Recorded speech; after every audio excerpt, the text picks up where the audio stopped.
გამარჯობათ, მოგესალმებით, პატივცემულო ტელემაყურებლებო, ეთერშია მორიგი გადაცემა აგრარული და რეგიონული პოლიტიკა.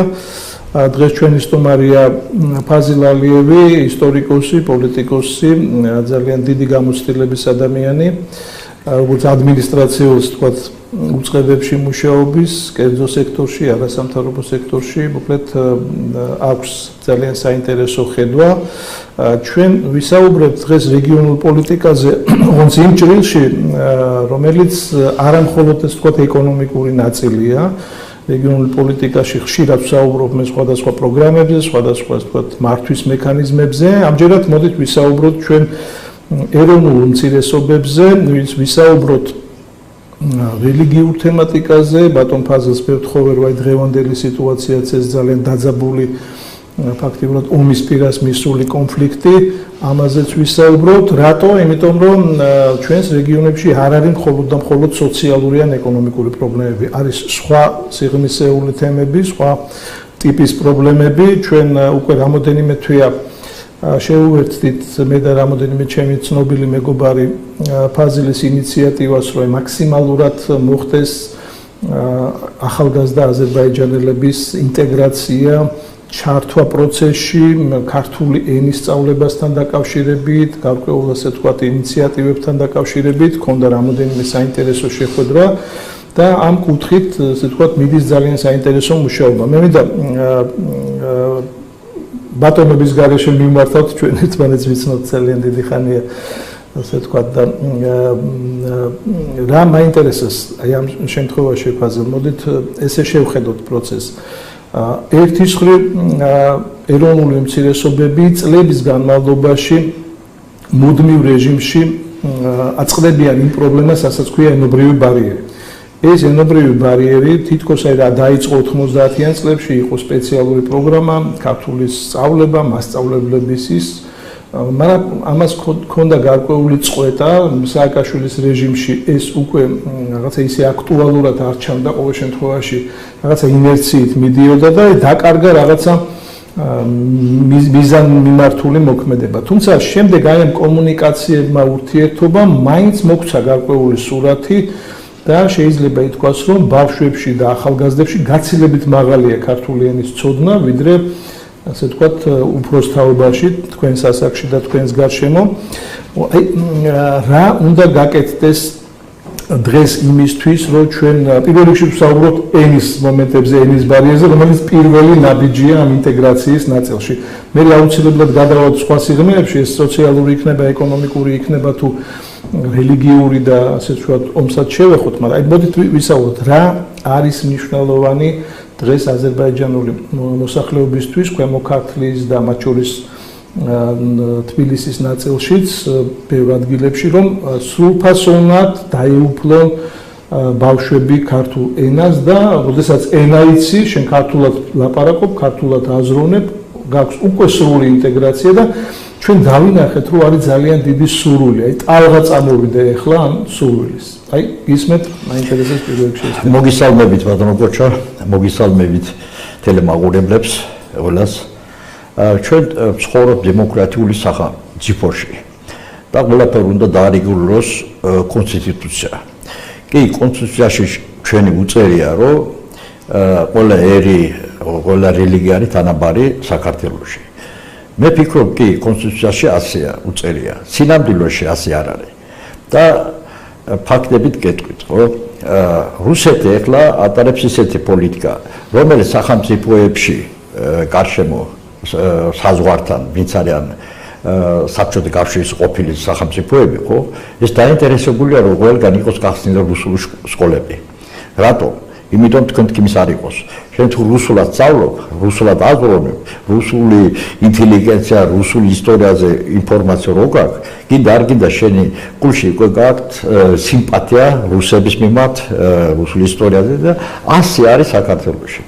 ხო და ჯერ პირველ რიგში მე ფიქრობ, რომ საქართველოში უნდა იყოს პარლამენტში მიღებული კანონი ეროვნული და რელიგიური უმცირესობების შესახებ კანონი. ჩვენ უნდა ვიცოდეთ, სადაა ჩვენი ადგილი ამ სახელმწიფოში. არ არის ისეთი კანონები, ისეთი კანონიერი აქტები, იურიდიული აქტები მიღებული, რომ იცათ ჩვენი ასე ვთქვათ, უფლებები. ძალიან ბევრი აზერბაიჯანელი არის უმაღლესი დამთავრებული, ქართულად აზროვნებენ, ქართულად ლაპარაკობენ, ოღონდ უმუშავარი არიან. Ფაქტობრივად არც პრეზიდენტის აპარატში, არც ამრობაში, არც პარლამენტში, არც გუბერნიაში ქვემო ქართლი ვიყოთ მაგალითად, იქ ნახევარი ფაქტობრივად აზერბაიჯანელების ხოროს გუბერნიაში არც ერთი აზერბაიჯანელი არ მუშაობს. იგივე კახეთში და ყველგან. და ეს ყველაფერი ხალხში უკვე ლაპარაკობენ, რომ არ არის სწორ ეს ყველაფერი და ჩვენ გვინდა ისეთი ტოლერანტული სახელმწიფო ვაშენოთ, რომ ნებისმიერი საქართველოს მოქალაქე გზნოს თავი როგორ თავის სამშობლოს პატრიოტი. მაგალითად, მე-12 საუკუნეში დავით აღმაშენებლის დროს ჩვენი ხალხი უფრო პატრიოტული იყო, ვიდრე ეხლა. იმიტომ დავით აღმაშენებლის დროს გარშემო, პირადი დაცვაში, თანამდებობებზე, ყველგან ჯარში ყველა იყო დავით აღმაშენებლის გვერდში. და იმიტომ შექმნეს ისეთი ძლიერი საქართველო, იმიტომ რომ ყველა ვიყავით ერთად. მე ძალიან მიყვარს ჩემს სამშობლოს, მე ვარ ჩემს სამშობლოს პატრიოტი, თქვენ კარგად იცით ჩემი ისტორია, რომ მე ვიყავი ეროვნული მოძრაობის ერთ-ერთი აქტიური მონაწილე, ვიყავი ბატონზეად გამსახურდი და თანამებრძოლი და ჩემი ახალგაზრდობა ჩადებული ამაში, რომ დღეს ჩემს სამშობლო არის თავისუფალი და დამოუკიდებელი. და მე მინდა რომ ჩვენ ხალხი აზერბაიჯანი იგივე სხვები, სომხები და ოსები და აფხაზები ყველანი გრძნონ თავი როგორ თავის სამშობლოს პატრიოტები. ამაში კარგი ფრაზა იცი ხოლმე რომ ორი დედა როგორც არ აკავს ადამიანს, ისე ორი სამშობლო არ შეიძლება. ყველა აქ დაბადებული მაცხოვრებელი სომეხია თუ აზერბაიჯანი, მისი სამშობლო არის საქართველო და დამთავრდა. კაცს უნდა ყავდეს ერთი დედა და ერთი სამშობლო. და ჩვენ სლოგანია, თქვენ კარგად იცით ეს ყველაფერი, ეს ამას არ ნიშნავს, რომ მე თუ ეროვნები და აზერბაიჯანელი ვარ, ან თურქი ვარ, უნდა სადმე ვეძებდო ჩემი დედა. არა, ჩემი დედა არის საქართველო, მამაც საქართველო და ჩემი ყველაფერი არის საქართველოს სამშობლო. ჩვენი გაგებით და ჩვენი ხალხი გაგებით სამშობლო უფრო მაღლად დგას, ვიდრე ეროვნება და რელიგია. იმიტომ რომ რელიგია ადამიანს შეიძლება გამოცვალოს რამდენიმეჯერ. სამშობლოზე არ შეიძლება ამის ფიქრი. იგივე შეიძლება ბევრი იღებს კათოლიკოარი, ხო? და თulis თავი ქართველი.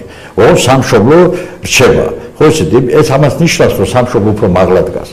ხო და ისტორიულად ასე იყო და ყველა კარგად ვიცით, რომ ჩვენ რომ მოდის მუსულმანი ან ჩემი ეროვნებით ხალხი ხელში იარაღით საქართველოში რომ მოდის, ეს არ არის ჩემი ძმა, ეს არის ჩემი დერი, იმიტომ რომ იარაღით მოდის. ძმასთან იარაღით არ მოდის. ხო და ბატონო გოჩა, ჩვენ რა უნდა გავაკეთოთ, რომ ეს ინტეგრაცია, სწრაფი ინტეგრაცია მოხდეს, რომ არ იყოს ისეთი სხვაობა სიტუაცია, როგორ არის დღეს. აი ინასთან დაკავშირებით მინდა რომ ხაზგასმით თქვენი პოზიცია გამოჩნდეს ბაზილ, აი რა უნდა გააკეთოს საქართველოს თავრობამ, ჩვენ საუბრობდით რაღაც საბავშვო ბაღების, ბავშვებიდან ეს ალბათ მნიშვნელოვანია, ოდესღაც ხო უნდა დავიწყოთ, აი ძალიან სისტემურად დავიწყოთ, რომ ვიცოდეთ ჩვენ რამდენიმეჯერ გვაქვს ამზადებული ეს როგორ პროექტები და ჩაბარებული ქონდა ჩვენ სხვადასხვა ადგილებს ეს პროექტები.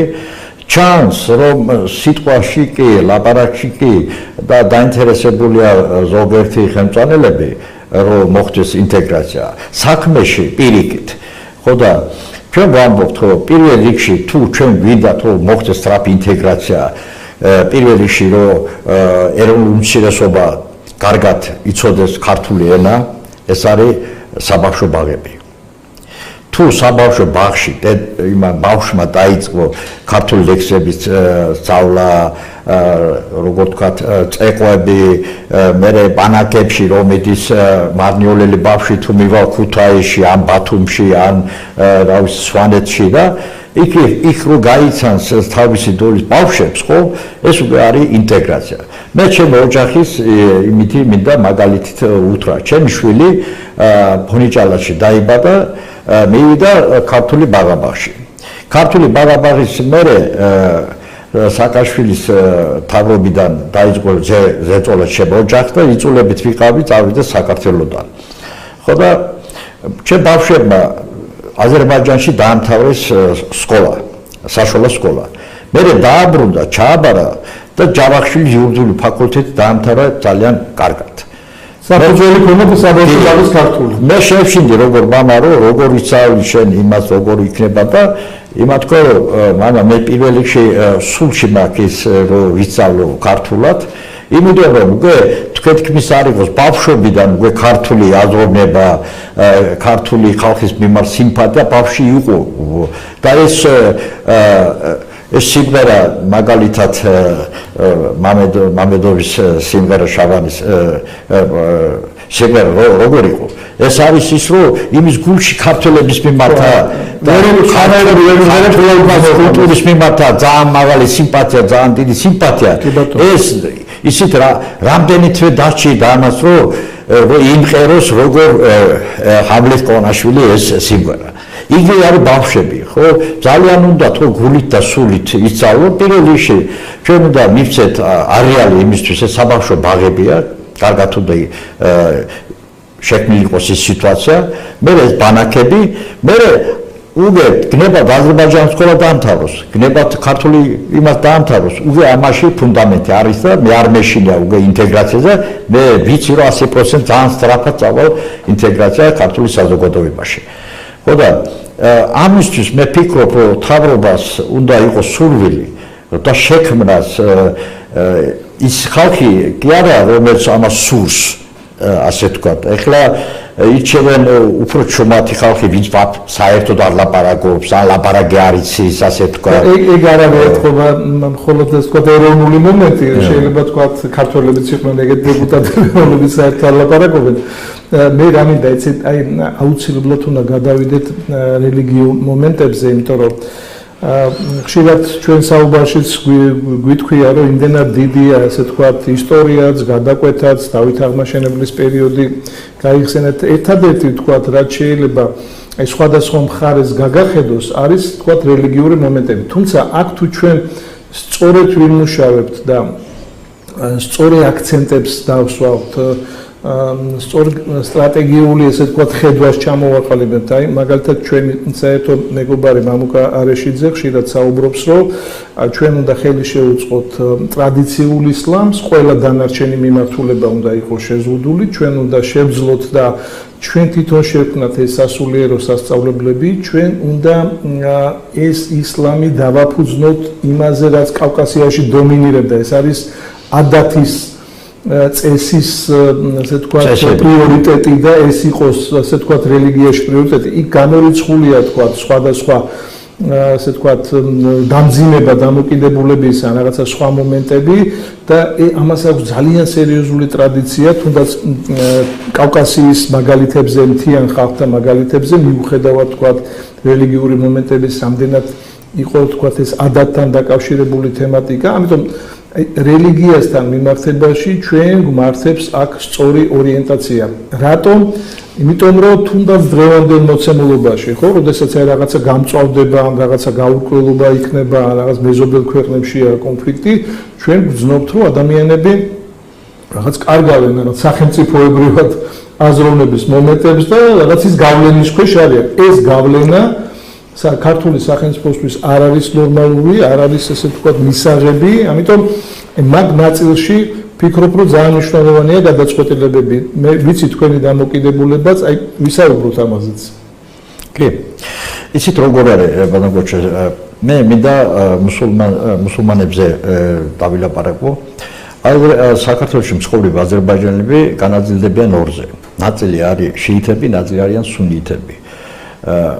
ყორანის გარდა უძმინდესი წიგნი რო არის მუსულმანებისთვის კონსტიტუცია ასე ვთქვათ, ამის გარდა 100,000-ობით ჰედისები აქვს დაწერილი. ეს ჰადისები არის ზოგიერთი ირანული ასე ვთქვათ, მეცნიერების დაწერილი, ზოგიერთი არაბების და სხვა. მე ღიად განცხადება გავაკეთებ, რომ 98% დღეს რელიგიური თემა საქართველოს სახელმწიფოს კონტროლზე არ არის. ესე იგი ორივე მიმართულება შიიტიზმი და სუნიტიზმი ფაქტიკურად დაფინანსდება უცხოეთიდან. ეხლა ვიყოთ ირანის თემა. ირანი აფინანსებს შიიტებს. ესე იგი შიიტები ვინ არიან? აზერბაიჯანელები. თქვენ კარგად იცით, რომ ირანში ცხოვრობს 40 მილიონი აზერბაიჯანელი. ირანში იმას არ აძლევენ იცავლონ სკოლებში თავისი დედა ენაზე. კულტურის ცენტრის გახსნა არ შეიძლება. თავისი ერის სახელის აღება აკრძალულია.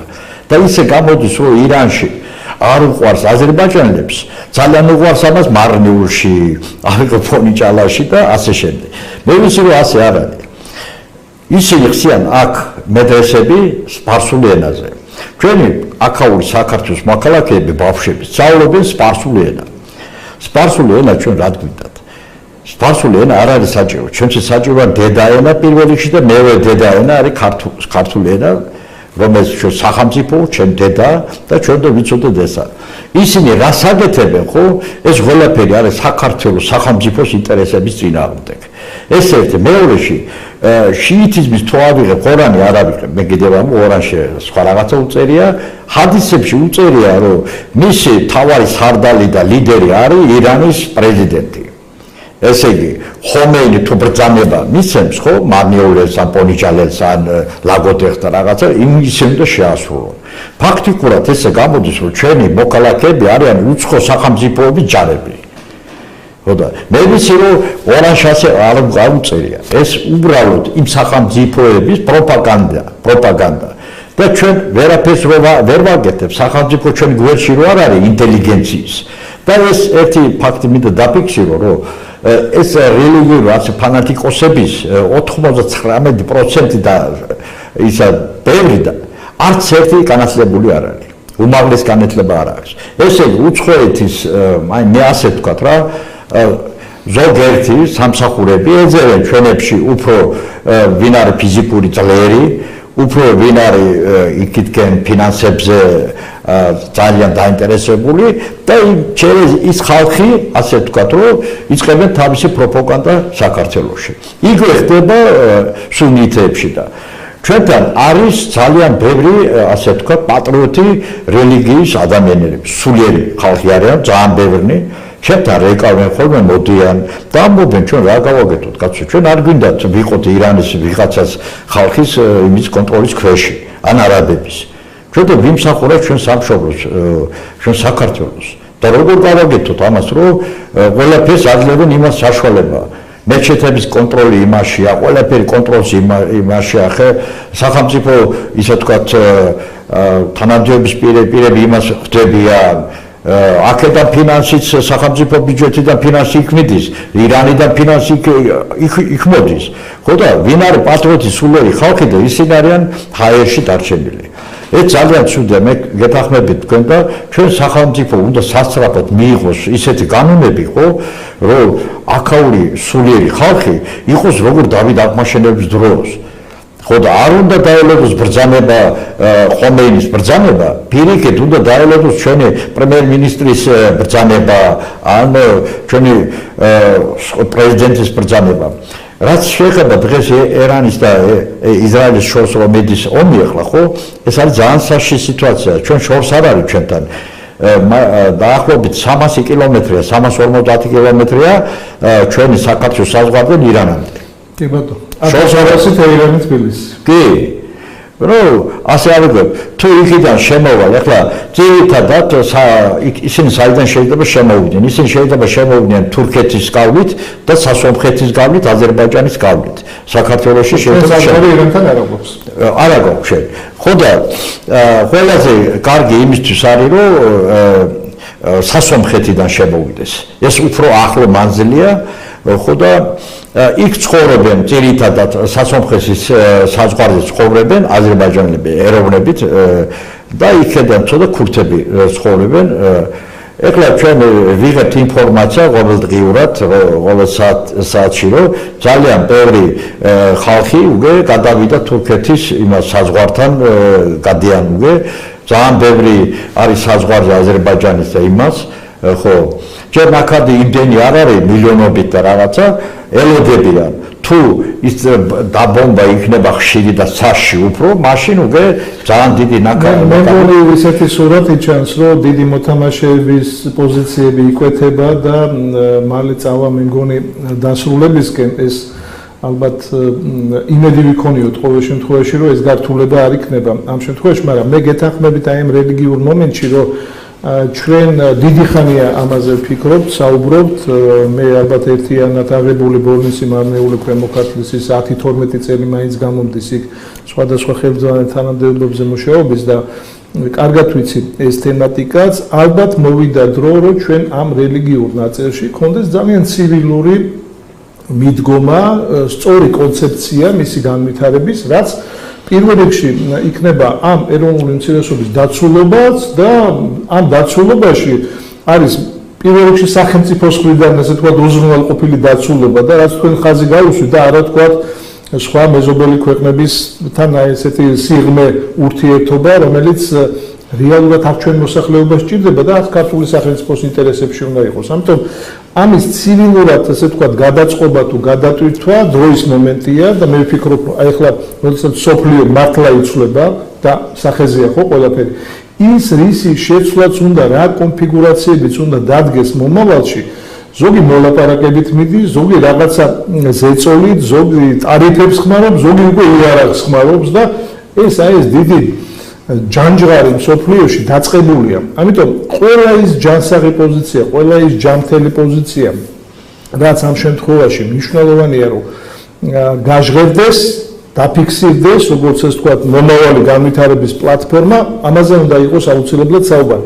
კიდევ ერთ ძალიან მტკივნეულ თემაზე მინდა ვისაუბროთ, რომელიც თქვენ ძალიან გაწუხებთ ზოგადად ქართულ საზოგადოებას, ქართულ სახელმწიფოს აწუხებს, ეს არის ნარკომანიის თემა და ეს არის ის თემა რომ აი სადაც თქვენ დაიბადეთ ცხოვრობთ ეს არის ფონიჭალა გახდა რაღაცნაირად აი ცენტრი ამ ყველაფრის რომელიც ასოცირდება ძალიან ცუდად რომ იქ ქართველი და არაქართველი ახალგაზრდები მიდიან იღებენ ამ საწამლავს და ზოგი იქვე იკეთებს და ძალიან ბევრია ფაქტი როდესაც იქვე არიან გარდაცვლები აი თითქოს არის ხოლმე სულ მუდმივად მცდელობა რომ რაღაცნაირად ეს თემა გაკონტროლდეს მაგრამ ისედაც ამ დანგრეულ დემოგრაფიაში ისედაც ამ საშინელ მდგომარეობაში ჩვენ კიდევ ესე მასიურად კარგავთ ახალგაზრდებს რომელიც ნარკოტიკზე დამოკიდებულები არიან აი როგორ ფიქრობთ თქვენ ხშირად ამბობთ ხოლმე რომ აი ნუ აი ყველანაირად ესე ვთქვათ შეურაცხყოფელი მომენტია რომ ესე იგი ფონიჭალა რომელშიც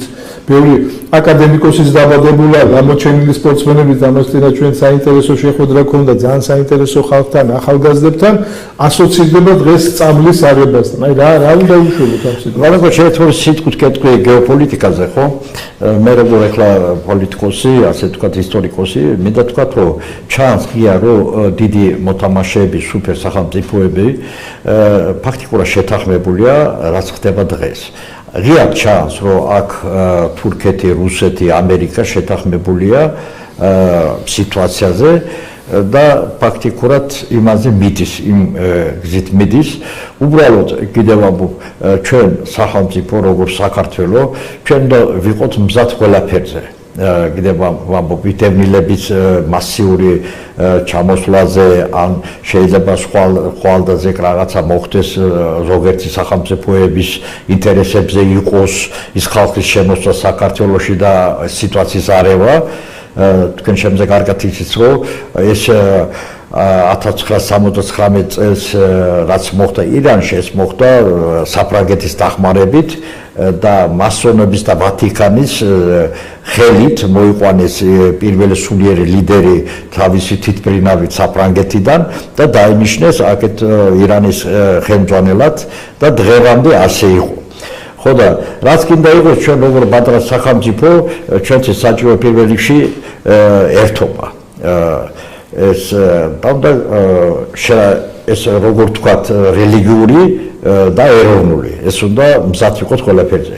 მე ვფიქრობ რომ სახელმწიფო უფრო აქტიური უნდა დაიწყოს მუშაობა. რაც შეეხება ნარკომანიას ხო კიდევ კი ფონიჭალაში ძალიან ბევრი ჩვენ აკადემიკოსები პროფესორები იყვნენ და დღესაც არიან ძალიან ბევრი მეცნიერები, განათლებული ხალხი. პატარა ფონიჭალაში იმდენი სპორტსმენია და ჩემპიონია, საქართველოს ჩემპიონები, ევროპის ჩემპიონები, საერთაშორისო ისე თქვა მსოფლიო პრიზორები, იმდენად აღებული მთელი საქართველოში საცხოვრებენ აზერბაიჯანელები იმდენი არ არის. თქვენ რა ფიქრობთ, რომ ჩვენ ძალებით ვერ გავაჩერებთ ეს ყველაფერი? გავაჩერებთ. მე სიტყვა გაძლევ, რომ ერთი თვეში ჩვენ შეიძლება ამას დავხუროთ ეს ბაზარი, ბოდიში გიხდით, რაც ხდება ფონიჭალაში. უბრალოდ ჩვენთან განონები როგორ მუშაობს? პოლიცია მუშაობს ნარკომანის წინააღმდეგ. ჩვენთან ფონიჭალაში არასოდეს ერთი თათბირი არ იყო ჩატარებული, სად მოვიდა ჩვენი დეპუტატები, პარლამენტარები, სად მაგალითად ქცანისის დეპუტატები, თქვენ არის ელიტას, ქართული სპორტსმენები და ერთად რო შეგრიბეთ და ხალხ დავილაპარაკოთ რა ხდება. არ აძლევენ ამის საშუალება. მე ვიცი რომ საბჭოთა კავშირის დროს ჩვენ ვმუშაობდით როგორ არის ხალხთან ურთიერთობა. ხალხთან ურთიერთობა შეჭყვეტილია, საერთოდ არ არის. და პირიქით ვინ ბევრი ლაპარაკობს, ხო? ამას უკვე პრეტენზიები აქვს რომ რატო ბევრი ლაპარაკობო შენ. მე რამდენჯერ დავწერე პრემიერ-მინისტრის სახელზე, პარლამენტის სახელზე, მინისტრების სახელზე, რომ თუ თქვენ ძნელი არ რთულია ამის მოგვარება, ხო? ჩვენ თვითონ იქაური ხალხი, ინტელიგენცია ვიცით ჩვენ კარგად ვიცით საიდან შემოდის ეს ნარკოტიკული პრეპარატები, ვინ არის მთავარი ფიგურები, როგორ გეტდება ეს ყველაფერი, რომ ხალხი კარგად ვიცით ყველაფერი.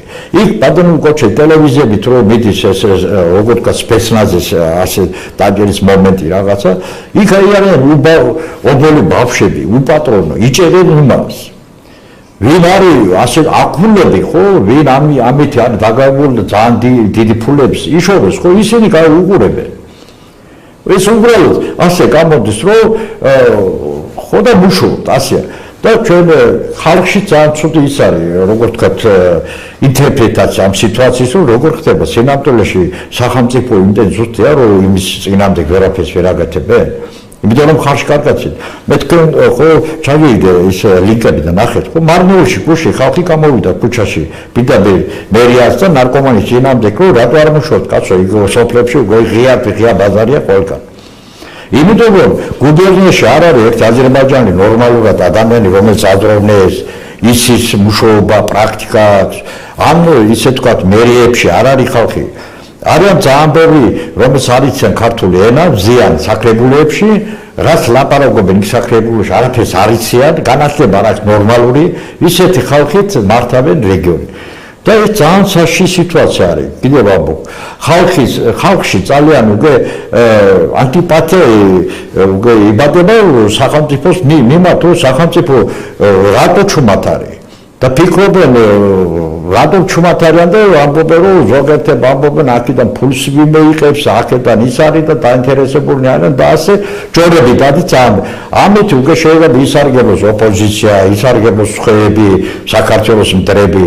და მე მიმართა აქედან თქვენ ტელევიზიით მინდა მიმართო თავრობას, რომ ჩვენ თუ გინდათ რომ ეს ნარკომანის საკითხი გაჩერდეს ხო ყველაფერი.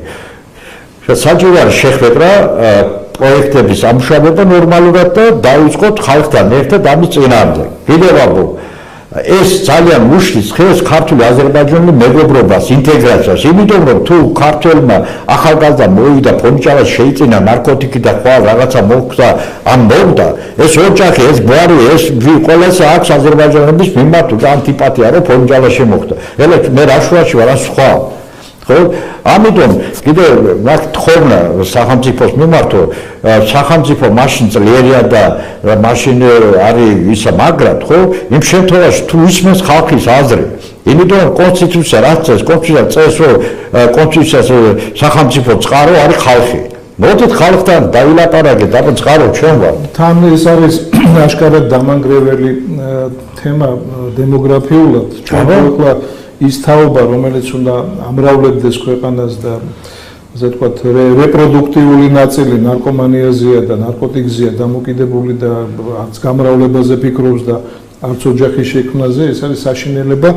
ჩვენ უნდა ვაღიაროთ, რომ ვართ ერთ-ერთი იმ 15 რესპუბლიკიდან, ალბათ ერთ-ერთი გამორჩეული, რომელსაც საშინელი დემოგრაფიული რა ხუთმეტი ბაგაჩა კიდე გეუბნები ფონიჭალა არის რეკორდსმენი მთელი სოფლიოში ჩვენ პირველ ადგილზე ვართ კოლუმბიაზე წლერი ვართ ჩვენ გეუბნებით ფაქტებია ერთ სოფელში დაკავებული სოფლიდან 1200 პადიმარია სადაა ეს უფრო მეტია ვიდრე ქალაქ ქუთაისის პადიმრები ან ავიღოთ რუსთავი სად ნახეთ რომ ერთი სოფლიდან იმდენი პადიმარი რო იყოს ეს ჯერ ერთი იმიჯზე მოქმედებს სოფლისაც და ჩვენ ხაზი გავუსვით ეხლა რომ აი ქართულ-აზერბაიჯანულ ურთიერთობაში ეს არის ერთ-ერთი ესე თქვა ძალიან ასე თქვა მახინჯი ხაზი დემოგრაფიას რამდენ ფუძება ქართული ახალგაზრდა თბილისში მაგალითად თუ კი ვინმე თქვა დაინტერესებული იყო ნარკოტიკით ჩემს ასე თქვა აი ეზოში სამეგობრო თუ რაღაცა წრე რომლებიც გაფუჭებული იყვნენ ამ ნარკომანიის ხაზით ჩემზე არანაკლებ კარგად იცოდნენ მარნეულის გარდაბნის და ბოლნისის აზერბაიჯანული სოფლები და ის მისამართები სადაც ეს შხანი იყიდება ამიტომ თან ეს კანონები რო არის პარლამენტის მიერ მიღებული ხო ბატონო გოჩა რა ფაქტიურად ცოტა სასაცილოა ისეთ კანონებია მიღებული რომ ისინი ძალიან კარგად მუშაობენ და კარგად იციან ეს კანონები რა ეს ნარკორეალიზატორები რო არიან ხო ჩვენი კანონები ისე კარგად ლაპარაკო იციან რომ ისე მოქმედება რომ შენ ფაქტი არ აქვს რა ამაზე ახლა იმიტომ ვამახვილებთ ყურადღებას რომ ჯერ ერთი ეს პრობლემაა განსაკუთრებით ქვემო ქართლის რეგიონში და უკვე აზერბაიჯანელებს უკავშირდება მეორე ჩვენ უფლება არ აქვს რომ ამაზე გავჩუმდეთ იმიტომ რომ ეს დემოგრაფიულად გვანადგურებს და სახელმწიფოს ასე თქვა პრესტიჟის და თავმოყარეობის თემაა რომ ერთხელ და სამუდამოდ ეს პროცესი დაიხუროს და ბატონი ფაზილი ახლა თავაზობს პირდაპირ რომ იქ სადაც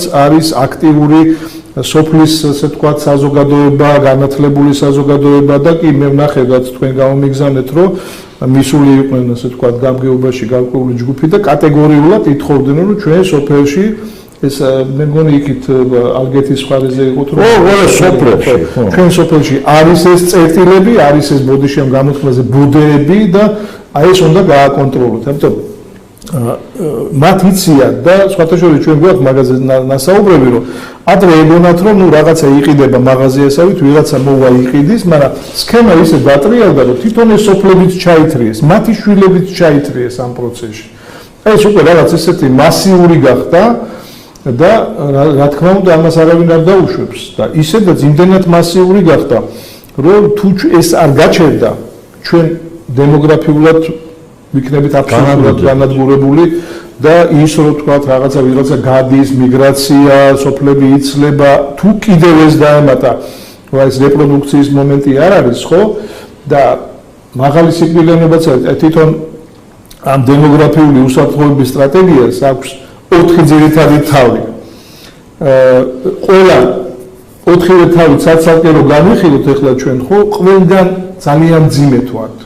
ძიმეთ ვართ აი ამ რეპროდუქციულ ნაწილში, რომელიც უკავშირდება ნარკომანიას და რაღაც პროპაგანდას, რომ ჯერ არაფერი არ არის აუცილებელი რომ გათხოვდეს გოგო და რაღაცა შვილები გააჩინოს და რაღაც ეს მასიურად თავს დაგვეტეხეს ეს სხვა ჩვენს აზერბაიჯანელებშიც გავცელდა ეს სპეციალური პროგრამები იყო მე მახსოვს როდესაც მანულში მუშაობდი სპეციალური არასამთავრობო პროგრამები იყო რომელიც უგრძალებდა ხო არც ის არის მისაღები რომ 13-14 წლის ბავშვი გაათხოვო მაგრამ არც ის არის მისაღები რომ შენ ეძახო სანამ შენ არ შედგები როგორც ხალი შენ ჯერ ოჯახზე არც უნდა იფიქრო ხო ეს კავკასიაში ზოგადად ამ ჩვენ მოცემულობაში მიუღებელია ხო მეორე მომენტი სიკვდილიანობის ავადობის მომენტი აქაც ძალიან ძიმეთ ვარ ჩვენ ხშირად ვსაუბრობთ აქ სოფლმეურნეობის თემატიკაზე იმ თემატიკაზე რასაც ქვია თქვა უსაფრთხოება სასურსათო პროდუქტების ასე თქვა დაბალი ხარისხი ამ ნაწილშიც ბევრი დაავადება მაღალია სიკვდილიანობის ნაწილი მიგრაციული მომენტები ხო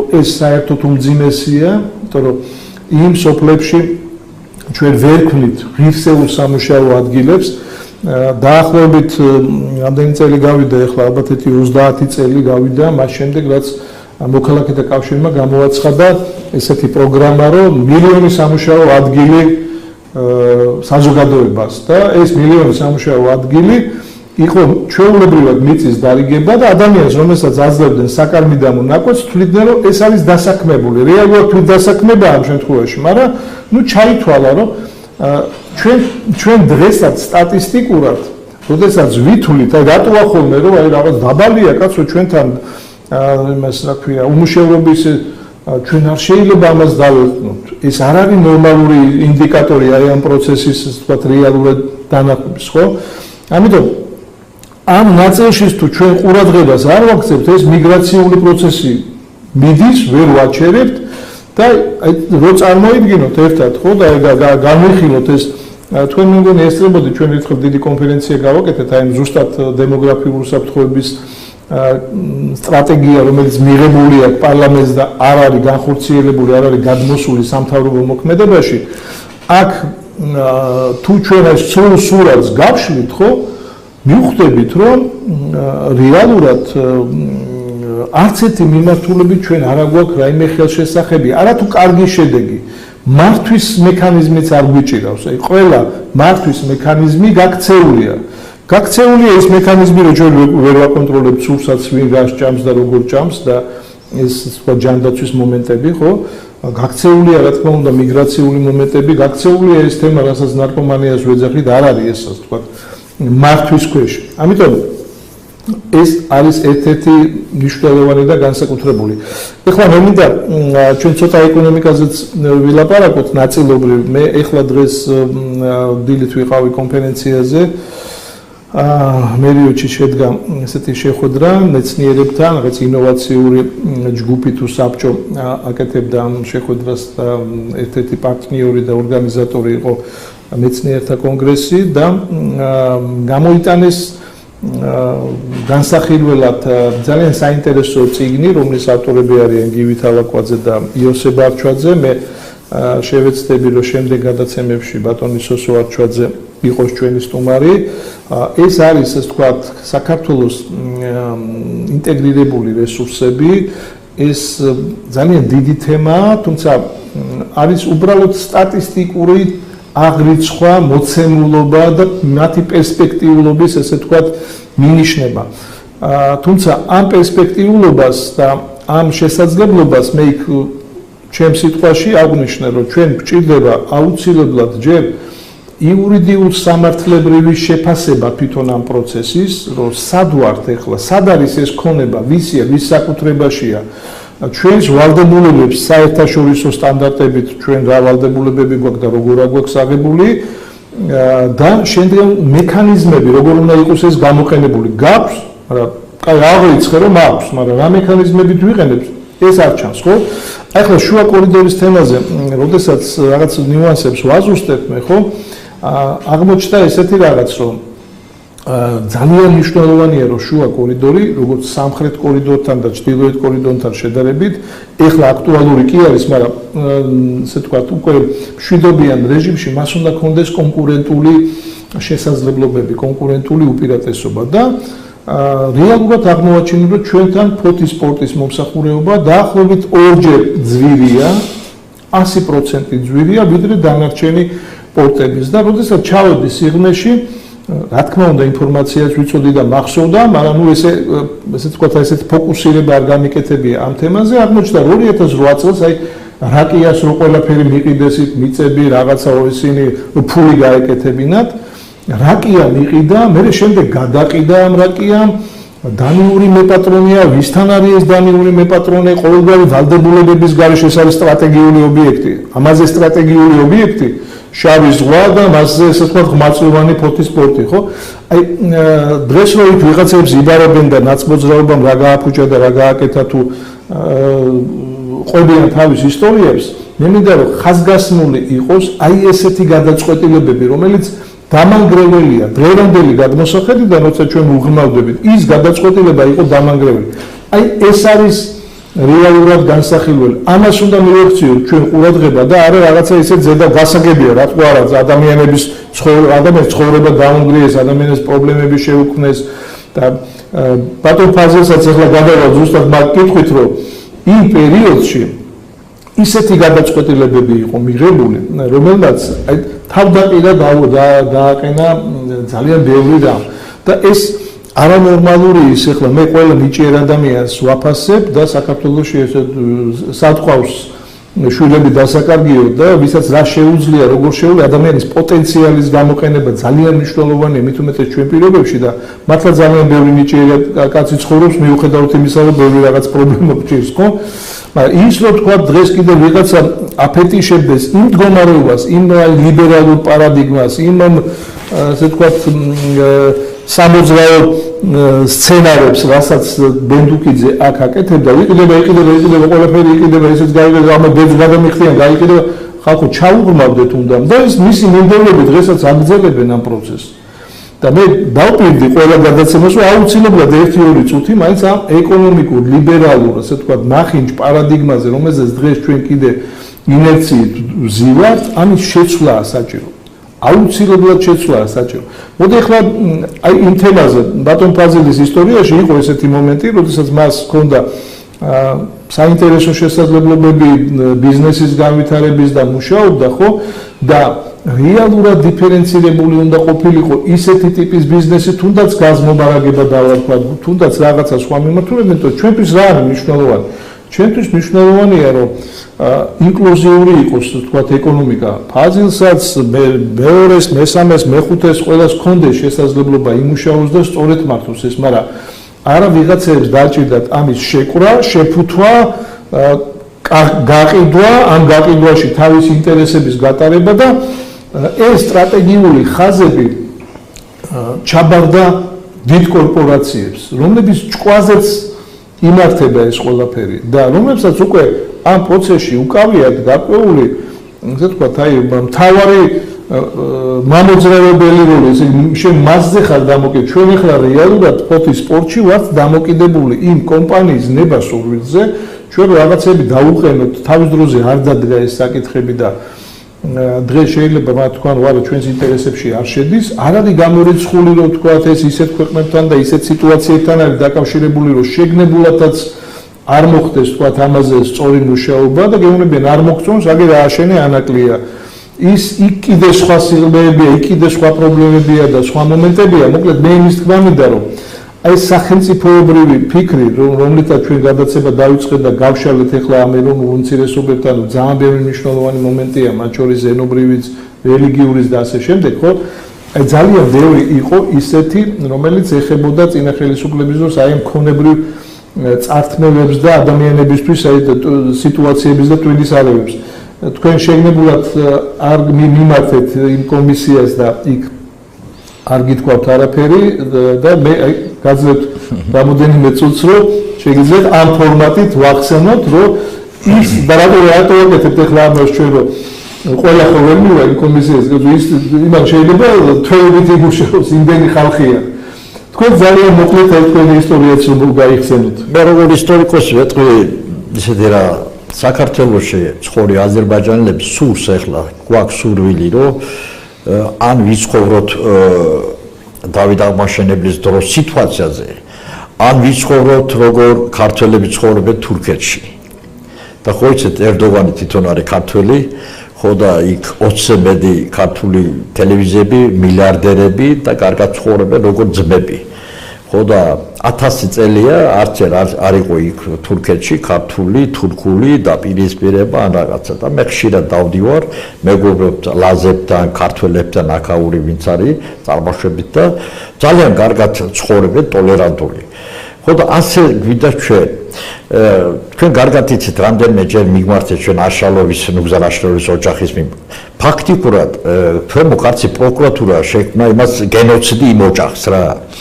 1000-ობით ისეთი განცხადებებია, ბატონო გოჩა, ძალიან ბევრი უხეშად ის არის რა, ირკვევა უფლებები აზერბაიჯანელების, ასე ვთქვათ, და ისინი არ იციან ვის მიმართონ. ადრე ხო იყო ის ბატონოსაც გამსახურდა დროს იყო, შევარნაძეს დროს იყო ისეთ შექმნილი სიტუაცია, ხალხმა იცოდა ვისთან უნდა მივიდეს, ვის უნდა მიმართოს და დაიხმაროს. დღეს ჩვენ არ აგვაქვს ასეთი. მე ფიქრობ, რომ დღეს ძალიან კარგი ახალგაზრდა ნიჭიერი ისა პრემიერ-მინისტრია ჩვენი. მე ფიქრობ, რომ ბატონ პრემიერ-მინისტრის გვერდში ვინმე უნდა იყოს მაგალითად აზერბაიჯანელი, რომელიც იცის კარგად საქართველოს რელიგიის საკითხები, თემები, რო წინადადების სახით პროექტები ამზადოს მიაწოდოს, როგორ უნდა განვითარდეს ეს ყველაფერი ინტეგრაციის საკითხები და სხვები. მე ფიქრობ, რომ პრეზიდენტის აპარატშიც უნდა იყოს აზერბაიჯანელი ვინმე ახალგაზრდები. მე ფიქრობ, რომ ქვემო ქართლის გუბერნატორის მოადგილე მინიმუმ უნდა იყოს აზერბაიჯანელი, იგივე კახეთში. იმ შემთხვევაში თუ იქნება რამდენიმე ხალხი ის წარმოადგენლები თავრობის, ხო? მაშინ ოღონდ პროფესიონალიზმი დღევანდელი, ეხლა არ მინდა თქვა და დღევანდელი წარმომადგენლები, ხო, გნებად დეპუტატები ეშინიან ხალხთან მისვლა სოფლებში, ეშინიან მისვლა. ეს ერთი, მეორე მისი ინტელექტის დონე, მისი ხალხის ცოდნა, ასე ურთიერთობა, რა ბევრი რამე უშლის. და ჩვენ გვინდა ისეთი ხალხი იყოს, რომ უყვარდეს თავის სამშობლოს საქართველოს, უყვარდეს თავისი ხალხი, ხო? და კონდეს სურვილი ინტეგრაციის და ყველაფრის და იქნოს აქტიური. თორემ არჩეული ისეთ ხალხი, ვინ ჩუმათარი და ვინ უბრალოდ ქართული სკოლა დამთავრებული და ამითი აერჩიონ, არა, ეს არ არის საგმარისი, რომ კაცი იცის ქართული ენა, ეს არ არის საგმარისი. ქართული ენის ცოდნის კარდა იმან ის უნდა იყოს პატრიოტი თავის სამშობლოს. ეს უნდა იყოს თავის ხალხის პატრიოტი, ასე ვთქვათ და ხო იცით, მანიში იყო 2 წლის წინ დაპირისპირების პატარა ხო და ერთად რომ მივედით მე და თქვენ ბოლნისში რა ის უბედური შემთხვევა რომ მოხდა. არავინ არ მოვიდა, ხო ნახეთ, არც გუბერნიიდან, არც დეპუტატები შეეშინდნენ ხალხთან, ვერ მოვიდნენ, მე და თქვენ მივედით. იქ გავაჩერეთ ხალხი ყველაფერი, რომ არ მოხდეს ზედმეტი რაღაცები ქცევები, ხო? მე მithქმა მინდა, რომ კიდე ვამბობ თავრობას, რომ აიღეთ სამსახურში, აი ახალგაზრდები აიღეთ. ძალიან საზღვარგარეთ ცხოვრობენ აქაურები, წარმაშობით მილიარდერები, მილიონერები, ფაბრიკის, ქარხნების პატრონები, ხო? მე როცა ვიღავ გარდამის პრეფექტის მოადგილე, ბატონზეად გამსახურდა წარმომადგენელი, იყო ომი აფხაზეთში. მე წავედი ბაქოში, იქიდან ეშალონებით საზღვარი ჩამოიტანე იმით დახმარების სახით. 5 ვაგონი იმას ფხნილი ჩამოიტანე, პოლიეთილენი ჩამოიტანე, დღევანდელი ფასი 50 მილიონი $. ხო და ჩვენ უნდა მივიდეთ თურქეთში, აზერბაიჯანში, თურქეთში ძალიან ბევრი ლაზებია, ქართველებია, იმათთან მეგობრობთ ჩვენ, ბაქოშიც არიან, უკრაინაშიც არიან, რუსეთში, ყველგან უნდა მივიდეთ, დავილაპაროთ, მოიყვანოთ, ფილიალები გახსნათ, მისი ფაბრიკების, ის შექმნათ ახალი სამუშაო ადგილები. ძალიან ბევრი მილიონერს გუშინ წინ საუბრობდით, ხო? და ჩვენმა მეგობრებმა თქვა, რომ ძალიან ლამაზი მეჩეთია, იმის ფულით აშენებულიო. იმან იქ შეუძლია საწარმოც გააკეთოს, კაცო, მეჩეთში რატო ახლა იქიდან ისეთ როგორ არის ისინი რო ამბობენ რომ რა დახმარება არის საჭირო უცბად ჩვენ ამბობენ მეჩეთის აშენება რა თქმა უნდა მე ფონჯარაში 5 მეჩეთია არც ერთ სამუშაო ადგილი არ არის სპორტ კომპლექსი არ არის ახალგაზრდული არაფერი არ არის და ხვალდაზე მე პირადად რო ამბობ ახალგაზრდებს რატომ მიდიხართ ამ გზით და ნარკომანთან რა უგოთო სამუშაო ადგილი არ არის ახალგაზრდული კომპლექსი არ არის სპორტული კომპლექსი არ არის დარდომის ადგილი არ არის არაფერი არ არის ხო და ის რომ გაკეთდეს ხო ჩვენ უნდა დავიხმაროთ ჩვენ სახელმწიფოს მე კი არ ვამბობ რომ ისინი მილიარდები დაიხარჯონ სურვილი ქონდეს რომ დაიხმარო გვერდში დადგენ თუ 10 ლარი დაიხმარებს სახელმწიფო ხო ჩვენ გავაკეთოთ 1000 ლარი დაიხმარებს სხვები ჩვენ ხალხი პონჯალელები ძალიან ბევრი ცხოვრობენ და უცხოეთში იგი და მარნიოლელები და მილიარდერები ვაგი მამიშებიდან დაწყებული ძალიან კარგი პატრიოტია და ძალიან ბევრი ხალხია ვინ შეიძლება დაიხმაროს უბრალოდ უნდა იყოს ისეთ თავრობაში ისეთი ხალხი, გუბერნიებში ისეთ ხალხი, ხო?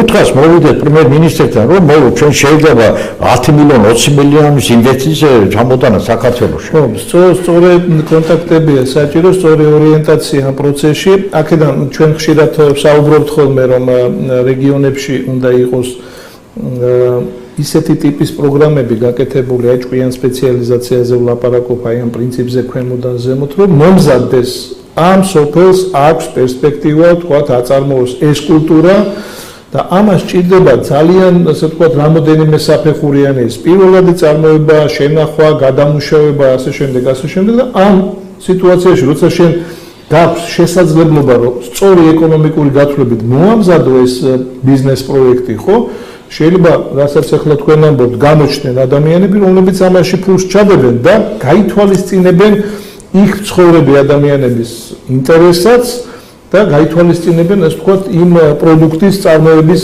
მომავალ პერსპექტივას და შესაძლებლობას. მოკლედ, სამუშაო ძალიან ბევრია.